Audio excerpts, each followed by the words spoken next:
Welcome to the Future of Internal Communication podcast. I'm Jen Sproul, CEO of the Institute of Internal Communication. Since we launched this series in 2021, the world of work has been disrupted by event after event. A pandemic, geopolitics, AI, extreme weather events, remote and hybrid working, generational shifts, inclusion, diversity. The entire nature of how we work needs transformation. This podcast explores opportunities for internal communication in the future of work. Internal comms is a critical function that helps organizations achieve lasting change, building trust and relationship between people in pursuit of shared goals. Please join me, Dominic Walters, and Kat Barnard as we dissect what this means for internal communication. With relentless change the new normal, it's time to reimagine our profession. Hello and welcome to a brand new episode of the Future of Internal Communication podcast. I am Kat Barnard, joined today by Dominic Walters. Unfortunately, Jen Sproul can't be with us today, which is a real shame because actually we are going to be discussing a topic that is on most people's agendas. I think you'd pretty much have to be working in an immune industry or sector not to be thinking about AI. And we are delighted to welcome our guest today, Frank Diaz. For those of you who attended the festival earlier this month, you might recognize Frank's name as he is an AI adoption and change consultant at the wealth management company Quilter, and he and his colleague came and talked through a case study of how they're using AI within Quilter. So alongside the work he does there, he's also the founder of AI by Comms Lab, and he works in an advisory capacity to help organizations build sustainable AI capability through a human-first lens, which I think most of us will agree is quite a novel approach in many instances. So Frank's been working for more than 15 years in communication, and he has a very grounded, practical perspective to AI transformation, having led earlier AI integrations across 4 complex global organizations. So dare I say, I think, and I hope that you're here, Frank, to cut through some of the marketing froth that most social media platforms seem handicapped by at the moment. I like the fact that when we were talking about your background to that exact point, you told us your work focuses on cutting through vendor promises. So I'm looking forward to a very earthy conversation about the real organizational conditions needed for successful adoption of AI aligned to relevant use cases. Without further ado, thank you and welcome, Frank. It's lovely to be here with yourself, Kat and Dom. And I hope to cover a bit of practical shares and insights as well in this conversation. And I think that is absolutely apposite and needed. There's not a day that goes by when there's not some attention-grabbing headline about very dystopian AI-fueled futures. And part of that, I can't help but feel must be driven by the eye-watering sums that have been so far invested into generative AI in particular. But I think that the media is quite confusing and uses lots of interchangeable terms inappropriately in a lot of instances. And it fills me with joy to think that we're going to have a conversation that actually just cuts through some of the nonsense. So first question, I know that you've been integrating AI into your internal communication workflows since late 2022. And you are now helping other comms pros and teams fast track their AI knowledge. What is your take on where internal communicators are at in their AI adoption journey? So it's a really fascinating space at the moment in where our internal comms folk at. Over my last 3 years, I think I've landed on that all of us are part of a spectrum. So it's not really around milestones, but actually a spectrum. And some of that will move left or right on that spectrum. And there's no right or wrong on this spectrum.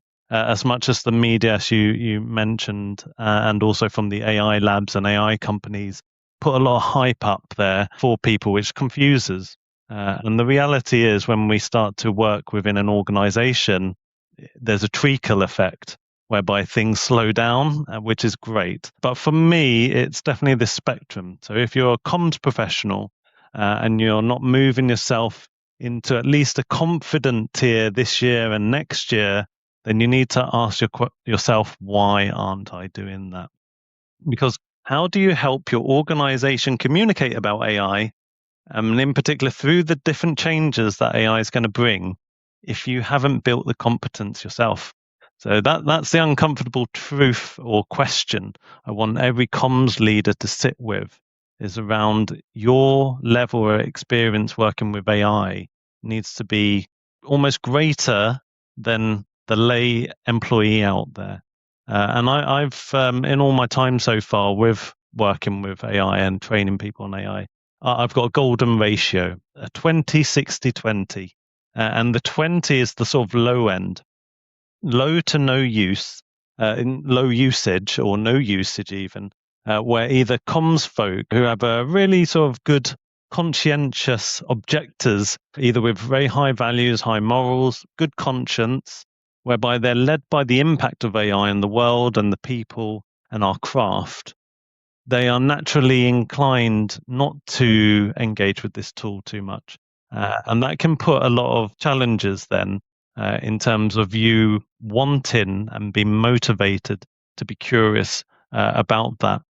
There's also an impact in terms of the different groups of people who are either included or excluded because of this, particularly around intergenerations and also intersectional groups as well. So there's quite a bit of a mix within that low end.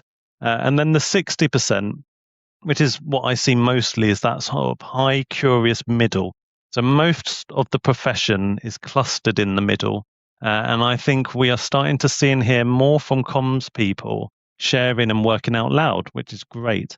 However, it's probably on a sort of low to medium level usage of just the approved AI tools that they're allowed to use. And a lot of times it's because they have to figure it out for themselves.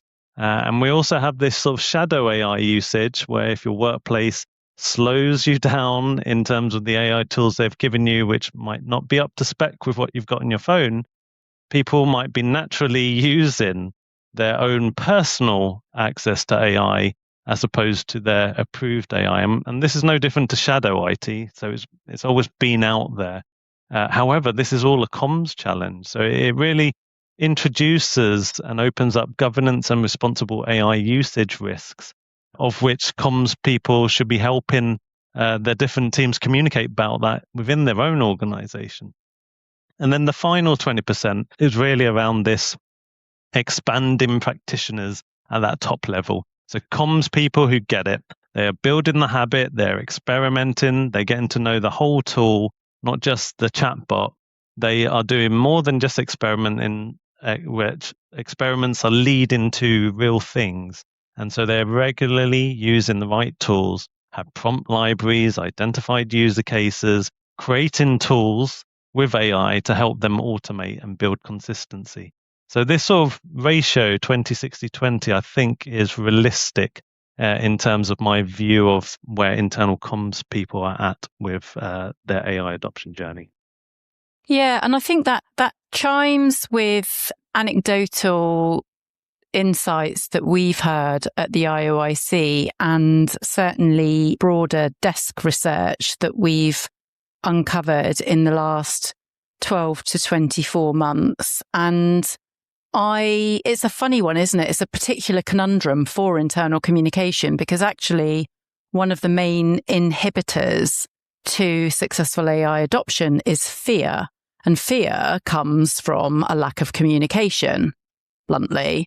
And so it does kind of behove any internal communicator to get immersed in the topic, not only to identify how these tools can be used and harnessed to accelerate the pace and quality of internal communication, but also to your point, and I loved the fact that you used the expression working out loud, leading by example, you can show colleagues outside of internal communication how you are using those tools and then provide those sensible guardrails for company-wide safe adoption, which is one of the reasons why the IOIC produced its AI ethics charter. Gosh, when was that? I think that was early 2025.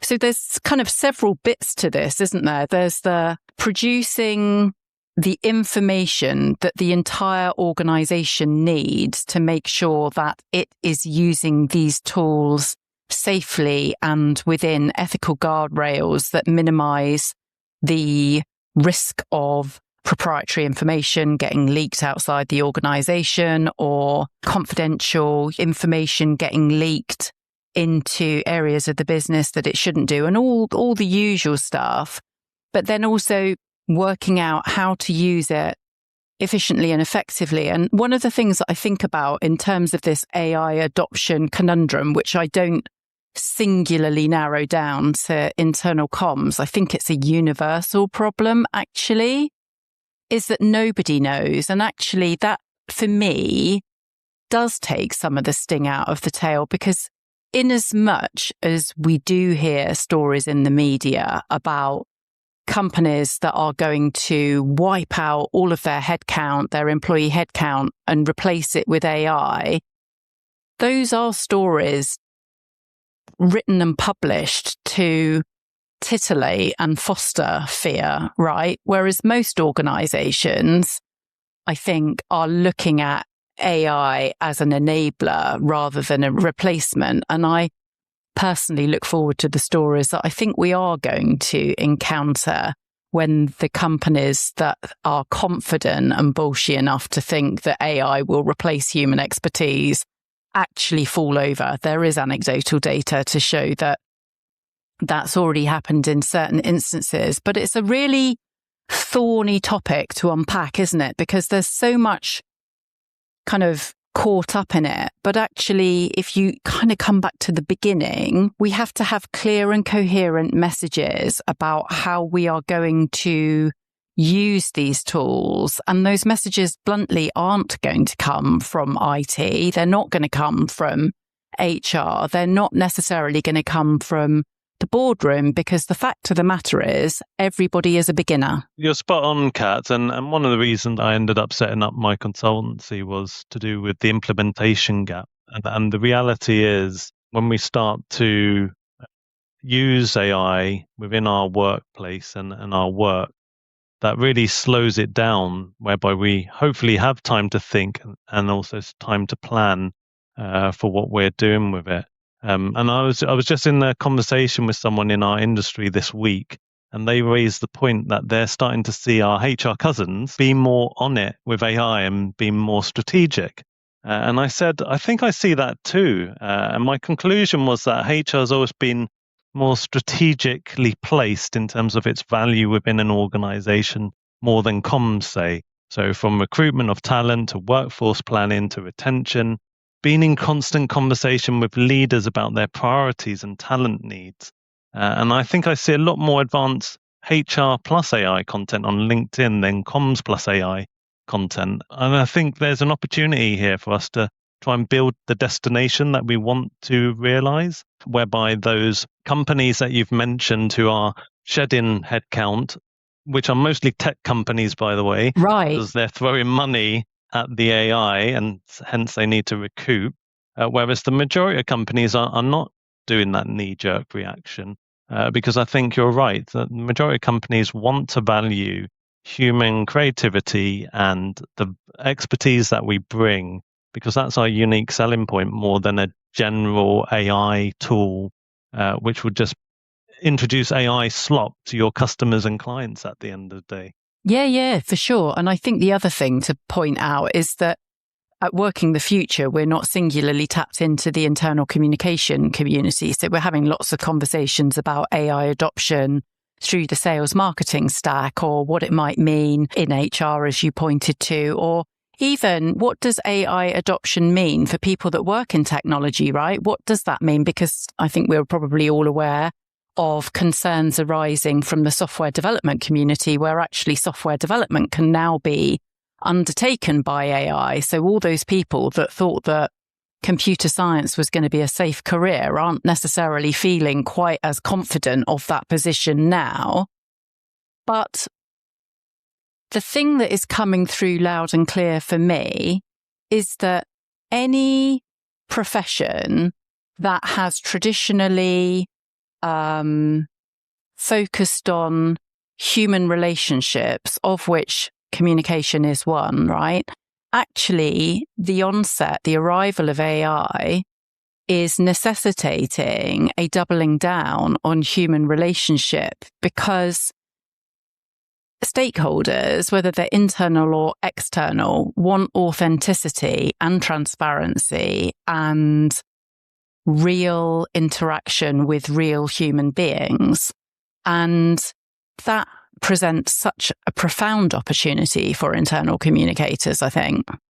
Yeah, you definitely want to dial that up, because that's how you stand out. And when we start to look at our profession, we've always said in many a comm survey I've seen that our greatest value is being more strategic with comms. However, we always have the block of we don't have enough time to do it. And then when this tool comes along to have the potential to free up time because of all the things that you don't want to be doing, so that you can spend your time on strategic value-added comms, whatever that is, then why aren't we jumping at that? Why aren't we really embracing that and being hyper curious and doing more experimentation? And the challenge is we've always got such a heavy to-do list. And I see it and hear it from different comms people that to make the time to learn, do the experiments, evaluate, because you've got to evaluate and test before you can get to a fine-tuned approach, and to learn all the tips and hints and techniques takes time. Unfortunately, comms people, we don't have enough time. So how do we carve that out? It's a real challenge. It is a real challenge, and it's a conversation that I was having with a client yesterday. It's a funny time, isn't it? Because a decade ago, as an example, Google used to talk about the time that it allowed all employees to allocate to non-work related projects. I think it was like 20% of their work week. And I don't know what happened to that project, that initiative. I don't think it runs today. But actually, the literature tells us that some of Google's most prolific and profitable endeavors came from that 20% time allocation. I can't think of any of them off the top of my head, but I know I'm right in that data point. And actually, if we were to do the same thing again within organizations, I say we, as in if those leading the organizations were to allow people to just play in sandboxed, safe, containerized ways, I think the leaps and bounds of progress would happen far more quickly. But instead, unfortunately, due to a whole host of external market forces that have got nothing really to do with any layperson, because what impacts can we possibly have, us mere mortals, on, I don't know, conflict in the Middle East or the crazy rantings of world leaders and so on. But the fact is that all of those external parameters lead us into this place where we think, oh my God, we must be working harder and demonstrating more impact, etc. And yet the polar opposite is required right now. It's that slow down to speed up thing, isn't it? That absolutely needs to happen. That's definitely some very important points there. And unfortunately, where we then start to look at AI helping with efficiency and time back, we then immediately default to fill it with more stuff because we're also trying to prove our value and show our value within a business. It definitely takes leadership, I think, of comms teams to really start to unpack these challenges and try and bake in innovation moments for your team, because the AI is innovating every day. Yeah. And the more you start to develop a future comms team that bakes in innovation, then you're starting to build intention into the purpose of your team. And you're starting to always question, why are we doing the status quo? Is there new ways that we can experiment and bring in, do pilots, start to treat the organization like a lab and really trying to design modern future comms teams, almost like mini scientists within the communication architecture of an organization? I love that. And I feel seen and validated because those were exactly the topics that we discussed in February at our Internal Communication Leaders Forum in London. And you also just reminded me of a thing, and I'm going to use this opportunity both to pass the baton to Dom and as our in-house historian, potentially throw him under the bus. Because Dom, I think it was John Maynard Keynes who said in the 1930s that technology would come on so thick and fast that there would be a point in the future where we literally were working, 8-10 hour work weeks. I'm fairly sure it was him that said that. But our human condition, exactly to Frank's point, is to see this, this time opportunity laid out in front of us and to fill it with vacuous tasks. I think you're right. I think it was Keynes. Thank you. Didn't he also say that in the long run we're all dead? Which I think was a fantastic quotation when we start to think about how quickly we need to apply stuff. Anyway. The two guaranteed things in life, taxes and death. Well, that's true, yes. That's cheered us all up, isn't it, really? I've got a question which I'll come on to, but Frank, I really enjoyed the conversation you and Kat have just had, and I've got some supplementary questions, one of which is an historical thing, to be honest, because when we have conversations with communicators about the adoption of AI, the whole fear thing, which we've already talked about, is a big issue. And people try to draw analogies with previous ways of technology, previous innovations. So I've heard people say, when rail first started in the 19th century, lots of people said that if you go above 15 miles an hour, the human being couldn't breathe. I think people said when cars started that people would be so reckless they couldn't possibly control a huge high-speed machine. That's why we had the red flag act, where people walked in front of red flags. So I've heard lots of analogies. And a couple of questions. One is there a good analogy that you can use to help people start to mentally frame AI? Or is it so new and radical and different that analogies don't really work? There's a whole range of analogies. The one I remember using early was we're flying the plane and building it at the same time. And whenever you're going through the beginnings of the emergency procedure, they always say, put on your life jacket first before helping others. And what I take from that is you need to learn this stuff yourself before you can help others and before you can help your team.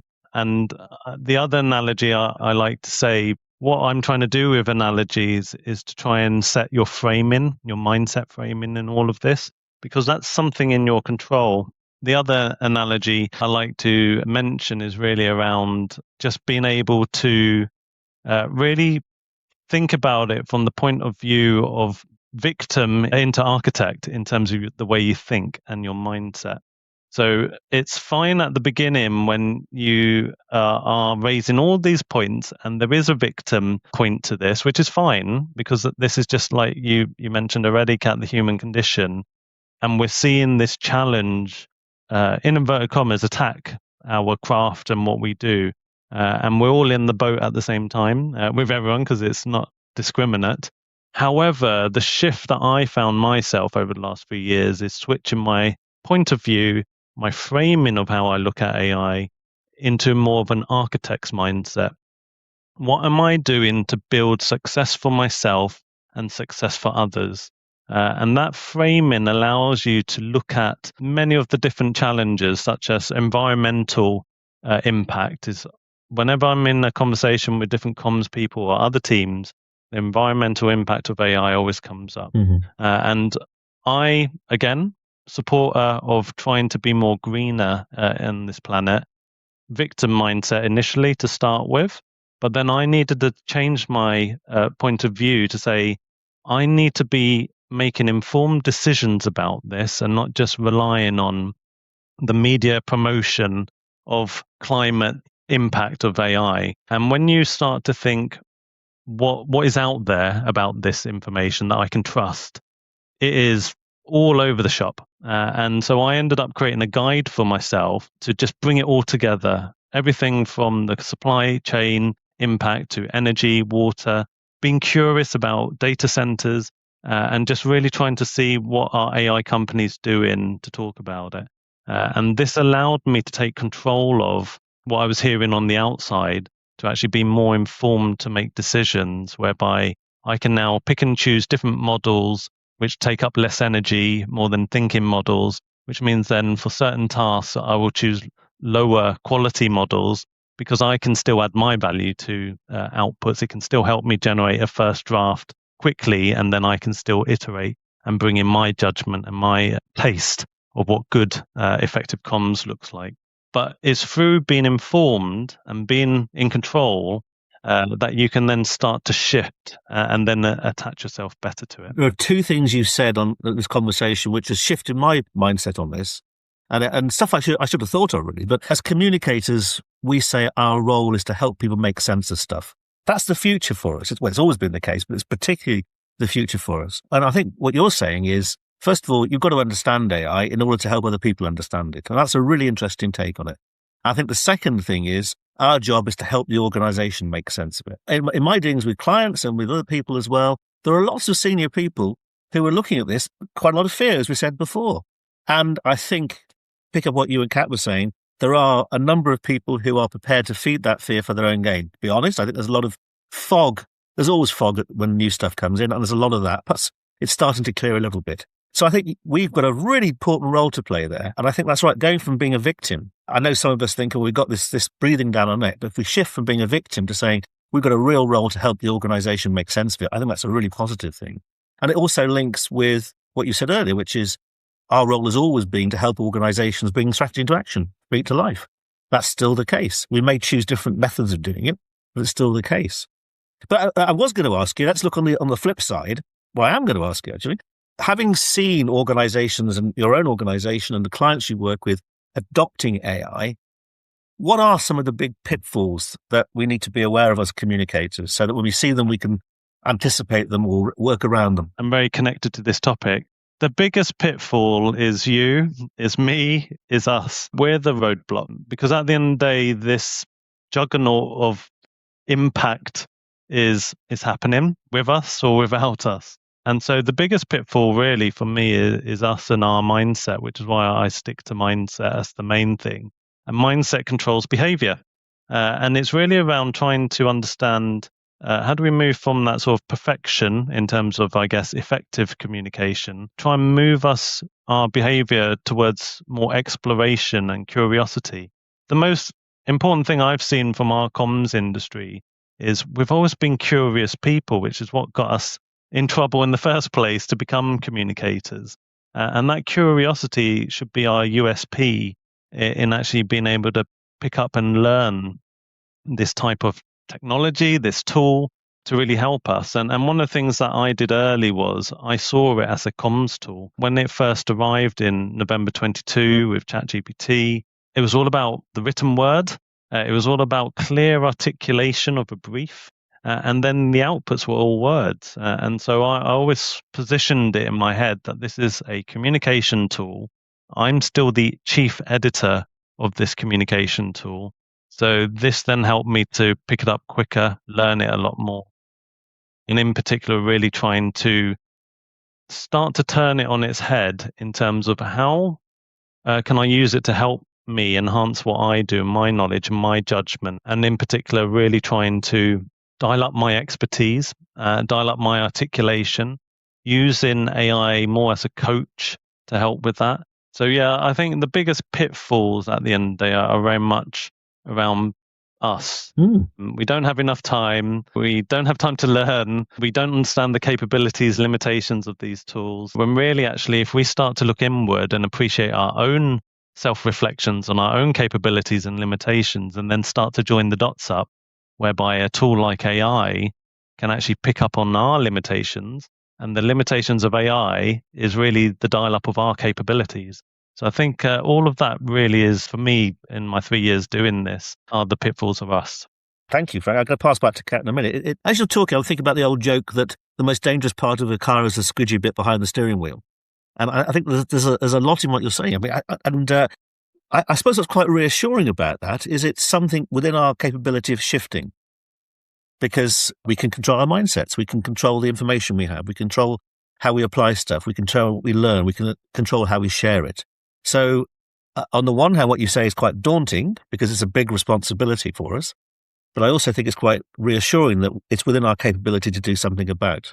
I think that's a good thing. I'm not saying it's easy to do, but it's something we can approach and we can start to rationalise. I'm going to pass back to Kat now. It is so interesting just listening to the conversation because as you were talking, I was thinking about my own experience of using generative AI, and I will not lie. I have been massively concerned about the carbon footprint. I'm massively concerned about the energy, the consumption and water consumption of these gargantuan data centers.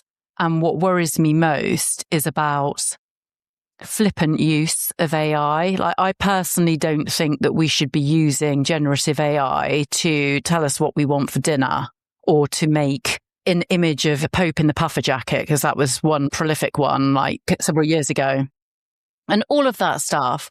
But I just want to share a tiny story with you and listeners because I hope it's helpful. Against that backdrop of my own concerns and anxieties, I didn't use AI for a while, which I was beating myself up for because I was advocating for sensible AI adoption without necessarily adopting it, and I was starting to feel somewhat hypocritical. However, I now use Claude. And I really have been blown away by Claude and the extent to which I can now gain access to information at pace and scale in a way that I was never able to before. And as an example, I'm working on a project with a partner at the moment, and we were talking about wanting to start business conversations with law firms.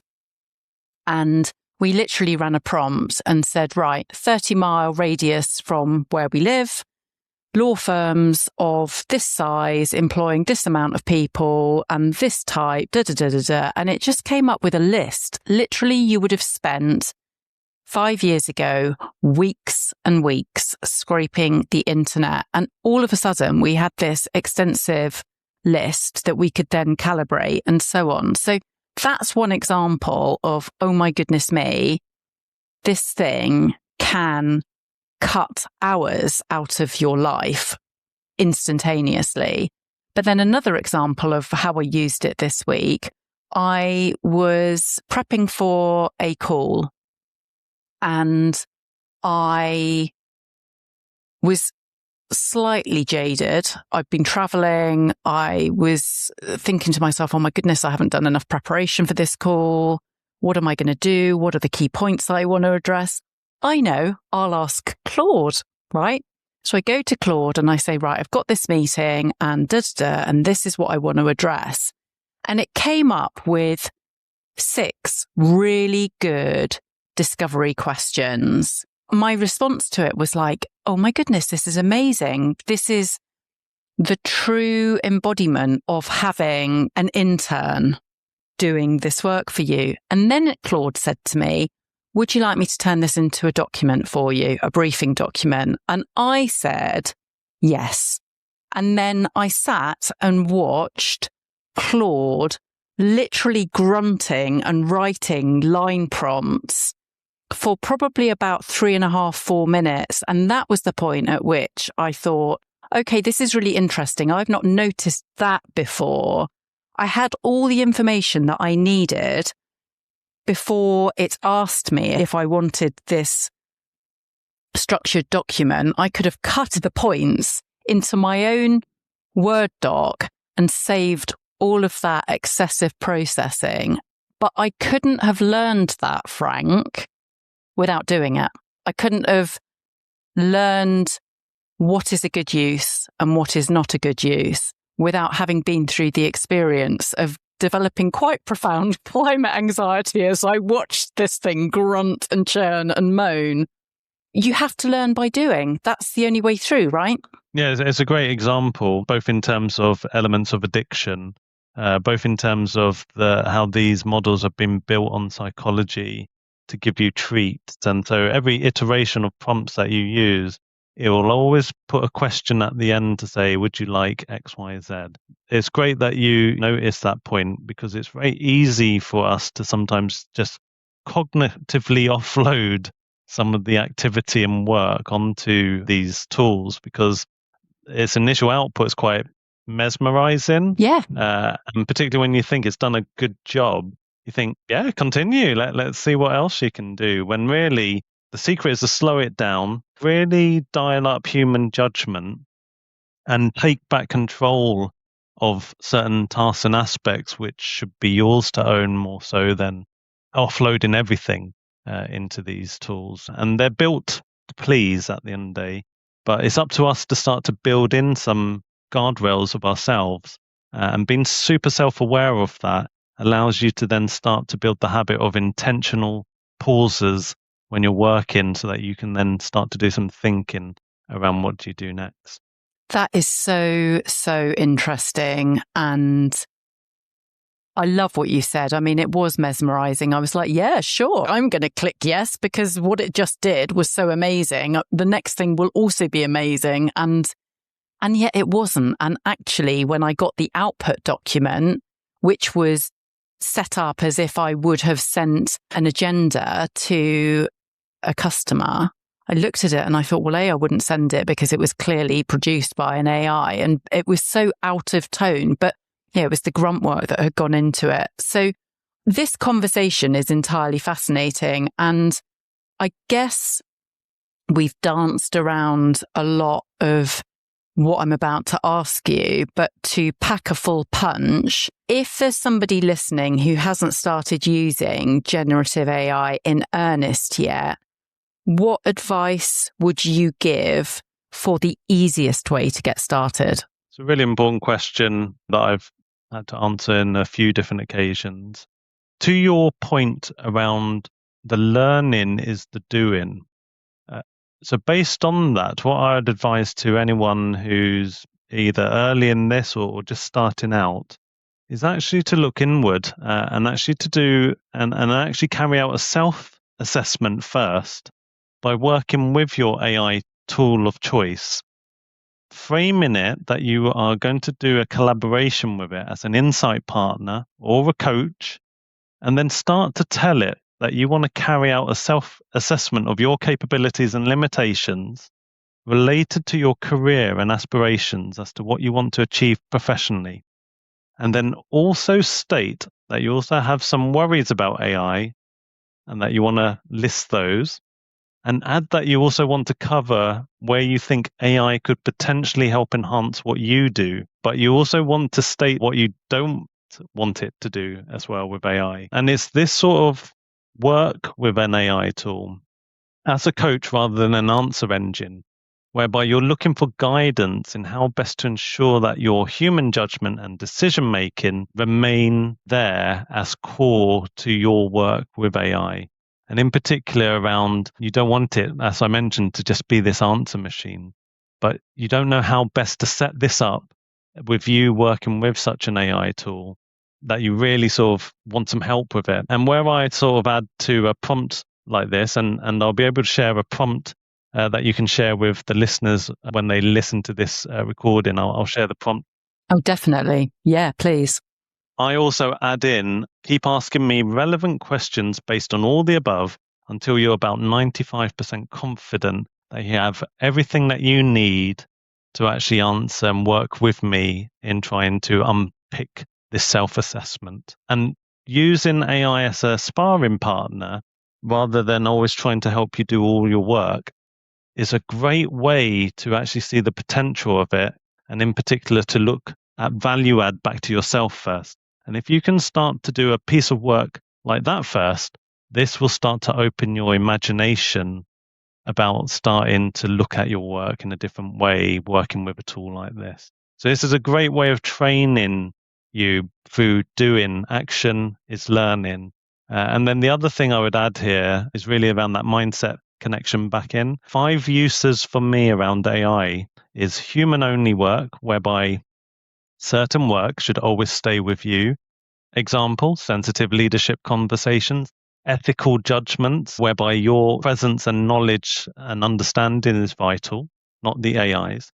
But then working and choosing certain pieces of work and tasks with AI as a collaborator, where you work together, like I've just given that example, or AI as an augmenter, whereby you're doing work live and you actually want AI to be with you there doing that work live, or AI as an assistant, where you then start to delegate certain regular repetitive tasks to AI, which it can then do, where you then bring in your check and verification to approve.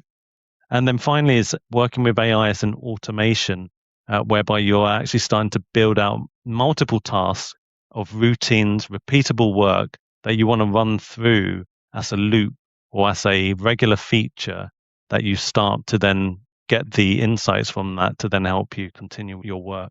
So that those are two spaces around really trying to do the doing to actually help with your learning, and that will fast track your speed of open your eyes, basically. Wow. I would never, ever in a gazillion years have thought of that. And that has blown my mind. So thank you so much. I'm sure that listeners are going to be thinking about AI in an entirely different way now. Yeah. And sorry, just one more thing to add with that. This is where it's all limited by your imagination. So coming back to the pitfalls, our imagination needs to be reawakened. And when we become adults, we tend to get it closed quite a bit. When we're kids, so open. And this, if you start to frame that AI can help unlock some of your imagination, that then opens up the possibilities of so many things. So for example, after you've done that self-assessment work, ask it to then create a learning program for you based on your entire learning preferences. Add in fun quizzes, but start to design a learning program that's bespoke for you to help you learn how to use AI better with your work. Love that. Wow. Frank, I think you've, as Kat said, you've helped change the way I see things around AI. And I think you've covered a huge number of things around how it frees up time. Yes, it does do that, but it also, we should start to think about unleashing our imagination. How it's going to help us do different things. I love those 5 different clear ways in which we can use it. I think that's a great template we can use to start thinking about how we do it. I love the idea about learning more about it, because that makes us more confident, but also equips us to do the other thing you said, which is help organizations start to make sense of AI and how we use it as well. That's been a very, very useful, practical conversation. We need to come into land. So can I ask you a final question, which is obviously this series is called The Future of Internal Communication.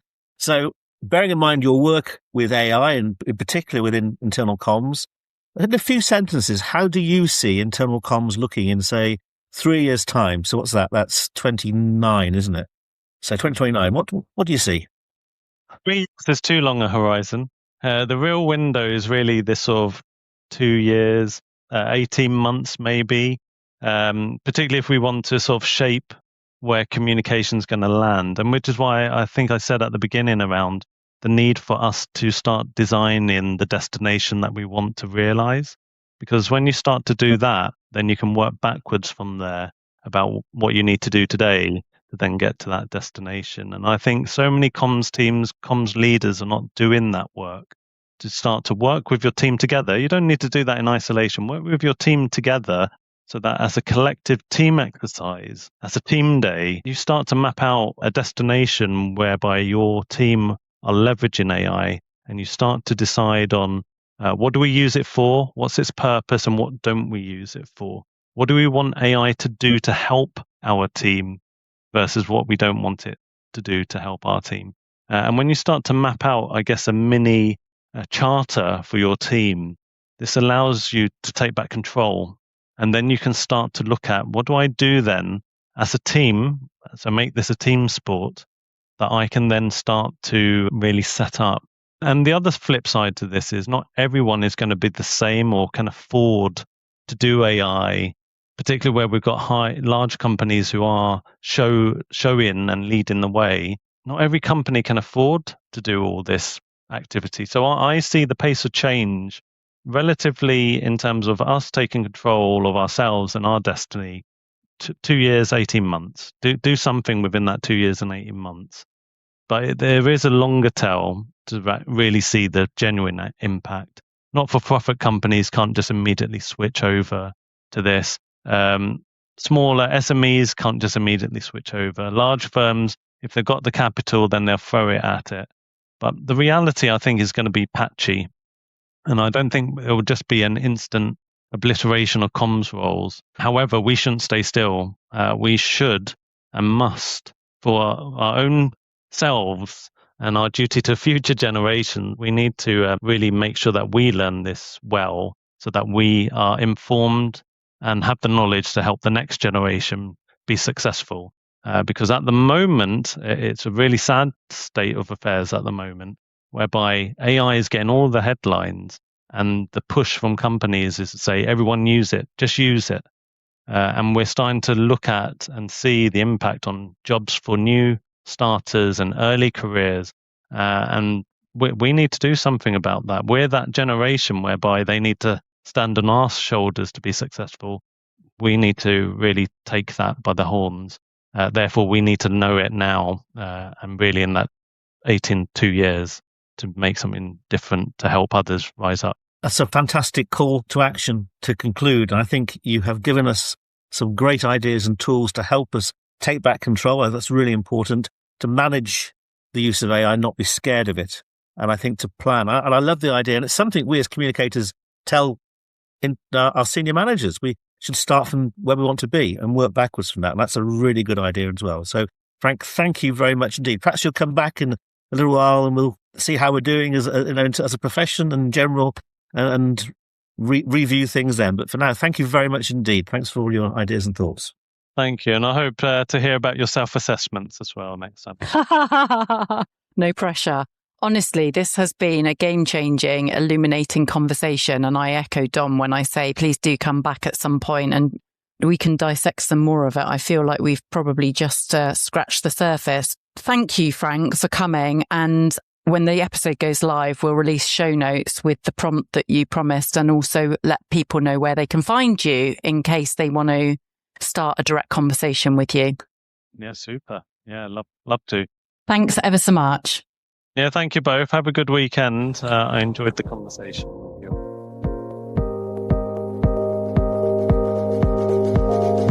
Thanks for listening today. If you like what you've heard, please like and follow us wherever you access your podcasts.